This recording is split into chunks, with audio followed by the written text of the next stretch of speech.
किसी जागरण के बाद तो पत्थरबाजी देखी नहीं होगी आपने, तो इलाज होगा, वही इलाज हो जाएगा दोबारा भी अगर करेंगे तो। मुहर्रम निकलता है तो परमिशन नहीं देती सरकार, तो फिर मुहर्रम निकल रहा परमिशन सरकार दे रही है। और दूसरी चीज़ें जो इनका एक को काले कपड़े पहन के जब नहीं निकलते हैं, एक और जुलूस हुआ है उसका नाम मुझे ध्यान में नहीं आ रहा, सुबह बारात वाले दिन ये भीड़ लगा लेते हैं चारों तरफ। नहीं, हम किसी भी धर्म के खिलाफ नहीं है, हम भारत के संविधान के साथ हैं। देश संविधान से चलेगा, संविधान सबको बराबर का दर्जा देता है, संविधान से ही देश चलना है, संविधान से ही देश चलेगा। जहाँ ये नमाज पढ़ रहे हैं वहाँ पत्थर चला रहे हैं, तो ऐसे लोगों को तो इलाज होना बहुत ज़रूरी है, ऐसे लोगों को तो इलाज होना भी चाहिए। अपना आइडल वो एपीजे अब्दुल कलाम को नहीं मानेंगे, क्यों नहीं मानेंगे जी? आप क्या बाबर की औलादे हो? आपका डीएनए टेस्ट करा लो, आप हिंदुस्तान में पैदा हुए हुए लोग हो। और बाबर तो लुटेरा था, सब जानते हैं। जो लोग लैपटॉप लेने के बाद भी उस लैपटॉप का उपयोग उस डॉक्टर की तरह कर रहे हैं जो फरीदाबाद के अंदर, जिसके घर से इतना बारूद बरामद होता है, तो उन लोगों को तो इलाज बनता है ना। हाँ, लाल किला पे आके फट जाते हैं। मुख्यमंत्री का ऐसा बयान कहाँ तक शोभा देता है कि अगर नहीं मानेंगे तो दूसरा इलाज किया जाएगा? आप दूसरे इलाज को समझते क्या है? सोच का फर्क है। दूसरा इलाज मतलब प्रशासनिक तरीके से व्यवस्था बनाई जाएगी। अब आप उसको सोच ले कि वो दूसरा इलाज, आपकी जो मानसिकता है, जो दूसरी पार्टी के लोगों की मानसिकता है कि इलाज दूसरा कौन सा होता है, भीड़ तंत्र क्या है, तो उनके दिमाग में तो वही इलाज चल रहा है। भारतीय जनता पार्टी संविधान को मानने वाले लोगों की पार्टी है, संविधान को लेकर चलने वाली पार्टी है। रही बात नमाज पढ़ने की, अगर बहुतायत संख्या के अंदर लोग सड़कों पे नमाज पढ़ते हैं, मान लीजिए वहाँ कहीं कैजुअलिटी हो जाए, मान लीजिए वहाँ किसी को बीमार व्यक्ति को आगे ले जाना हुआ, मान लीजिए कि कोई हादसा हो जाए, तो इन सब चीज़ों को देखते हुए मोदी योगी आदित्यनाथ जी ने बोला है कि हाँ, आप टाइम के अनुसार पढ़ें। आप दूसरे देशों में भी जाएंगे, सड़कों पे कहीं नमाज नहीं पढ़ी जाती। जहाँ से इस्लाम की स्थापना हुई है, जहाँ से इस्लाम चला है, वहाँ भी सड़कों पे नमाज नहीं होती। वहाँ तो मोहम्मद पैगंबर के जो उन्होंने जहाँ पे पहली बार नमाज पढ़ी थी, वो बताते हैं कि सड़क चौड़ी करने के अंदर उस मस्जिद को भी वहाँ से हटा के शिफ्ट किया गया। तो वो जब इतना दूरदर्शी सोच सकते हैं, उनकी समाज के लोग, उन्हीं के धर्म के लोग, तो भारत के अंदर क्यों नहीं? ये रूढ़िवादिता छोड़नी पड़ेगी, संविधान को मानना पड़ेगा और सबको साथ में लेके चलना पड़ेगा। अगर आपकी संख्या, आप सड़क पे बैठ के सड़क जाम कर देंगे, यातायात को बाधित करेंगे, तो योगी जी ने ठीक कहा है। अच्छा, करीम भी ये मुस्लिम संख्या ज़्यादा है यहाँ पर, अपने यहाँ की जो मुस्लिम भाई हैं उनको भी यहाँ पे ये संदेश दे रहे हैं? बिल्कुल। हाँ। ये तो सब, एक बात बताइए, कोविड के अंदर जब नवरात्र आते हैं, तो हम लोग क्या करते हैं कि भाई हम मंदिरों में मत जाइए, अपने घर पे बैठिए, ऑनलाइन दर्शन कर लीजिए। जब हम लोग मान सकते तो वो क्यों नहीं?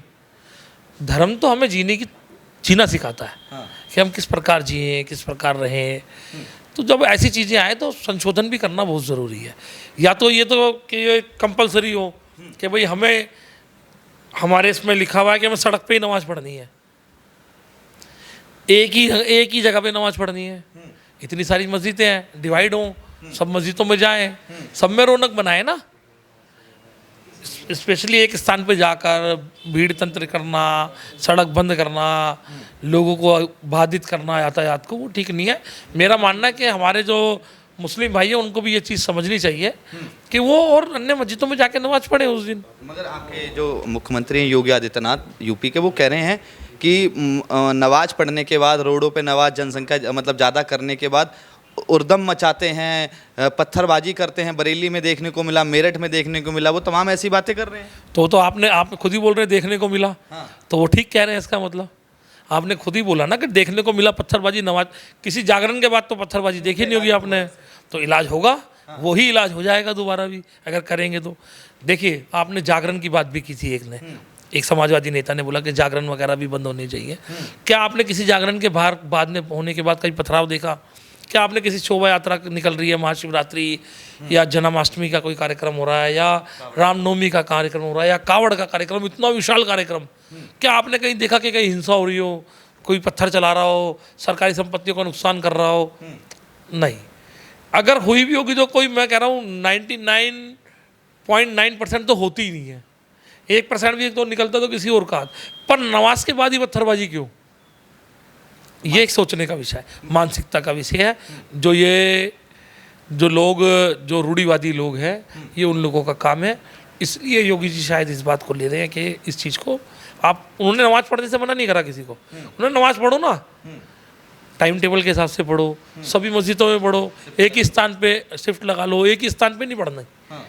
तो उन्होंने गलत नहीं कह रहे, वो ठीक कह रहे हैं। अगर देखा जाए कि कावड़ यात्रा जब होती है तो योगी आदित्यनाथ का हेलीकॉप्टर से फूल बरसाए जाते हैं, शोभा यात्रा जब होती है तब फूल बरसाए जाते हैं, न कहा जाए जागरण होता है तो प्रशासन उसकी परमिशन देता है, ठीक है। जब कोई हिंदूवादी अगर कोई प्रोग्राम होता है तब प्रशासन परमिशन देता है, मगर सड़कों पे नमाज क्यों नहीं हो सकती? पहले की जो पुरानी सरकारें थी वो तो उस पर रोक नहीं लगा रही थी।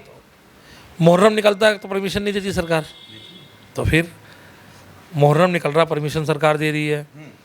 और दूसरी चीज़ें जो इनका एक को काले कपड़े पहन के जब नहीं निकलते हैं, एक और जुलूस हुआ है उसका नाम मुझे ध्यान में नहीं आ रहा, शब बारात वाले दिन ये भीड़ लगा लेते हैं चारों तरफ।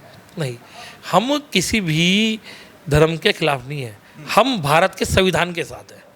देश संविधान से चलेगा, संविधान सबको बराबर का दर्जा देता है, संविधान से ही देश चलना है, संविधान से ही देश चलेगा। भारतीय जनता पार्टी अनुशासनात्मक वाली पार्टी है, अनुशासन वाली पार्टी है। उसके जो जितने भी कार्यकर्ता हैं, जितने भी मुख्यमंत्री हैं, जितने भी पदाधिकारी, सब अनुशासन वाले रहने वाले लोग हैं। अगर भीड़ तंत्र जब पत्थर चला रही है, आपने स्वयं भी अभी बताया कि जहाँ जहाँ ये नमाज पढ़ रहे हैं वहाँ पत्थर चला रहे हैं, तो ऐसे लोगों को तो इलाज होना बहुत ज़रूरी है, ऐसे लोगों को तो इलाज होना भी चाहिए। सर मैं नहीं बता रहा हूँ, ये तमाम जो न्यूज़ चैनल बता रहे हैं, मैं पत्रकार बंदे आपके बारे में नहीं बता रहा मैं पत्रकार, आपकी भी एक कम्युनिटी है पत्रकार, आप सब पत्रकार एक कम्युनिटी है कोई ना, जो पत्रकार कम्युनिटी जो बता रही है कि वहाँ पे पत्थर चल रहे हैं, यहाँ पे पत्थर चल रहे हैं, वो हम तो नहीं दिखा रहे, आप लोग ही, आप ही के संगी साथी जो आपके जो लोग हैं, दूसरी मीडिया हाउसेज हैं, वो दिखा रहे हैं।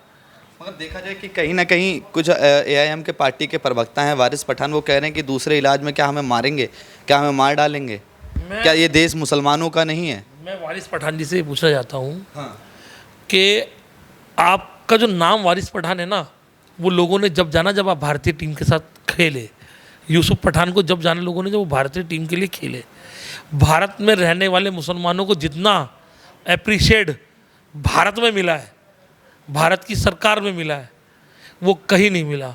हमने ही देश को उपराष्ट्रपति दिया, हमने ही आज़ादी के बाद देश के अंदर हिंदू कम्युनिटी की बात कर रहा हूँ, एक शिक्षा मंत्री मौलाना अब्दुल कलाम का स्वागत किया, पर हुआ क्या? बदले में हमें क्या मिला? बदले में हमें क्या मिला? बदले में हमें मिला औरंगजेब, अकबर, ये सब पढ़ने के लिए। तो इन चीज़ों को ठीक करना पड़ेगा।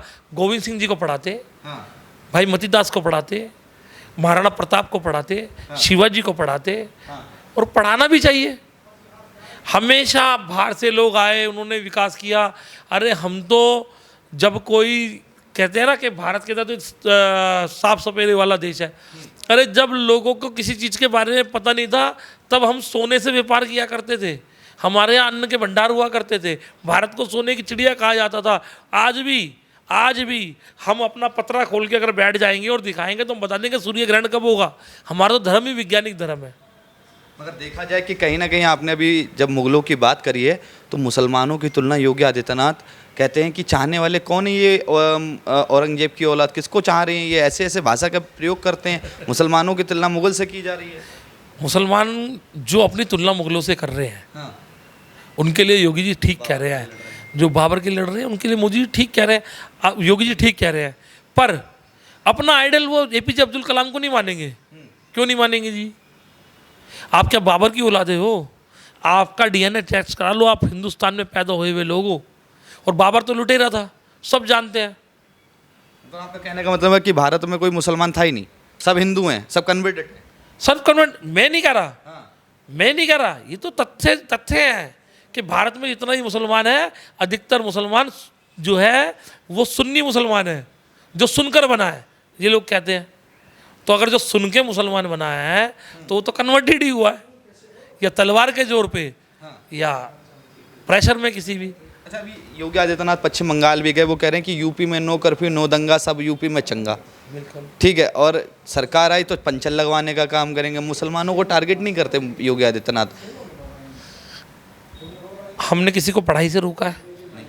हमने सिलेंडर दिए, हमने घर दिए, हमने सरकारी जितनी भी योजनाएं थी सबके अंदर सबकी विशाल भागीदारी है। सभी समाज की।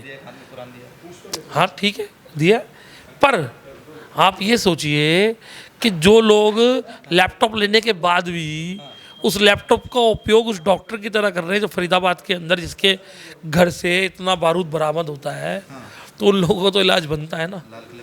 हाँ, लाल किला पे आके फट जाते हैं। आप देखिए। और दूसरी बात, हम उस एक मुसलमान के साथ हैं, एक मुसलमान के साथ जो राष्ट्रवादी मुसलमान है। मैं कहता हूँ मैं पहले भारतीय हूँ, बाद में हिंदू हूँ। मैं कहता हूँ मैं पहले भारतीय हूँ, भारत मेरी माँ है, मैं वंदे मातरम का सम्मान करता हूँ।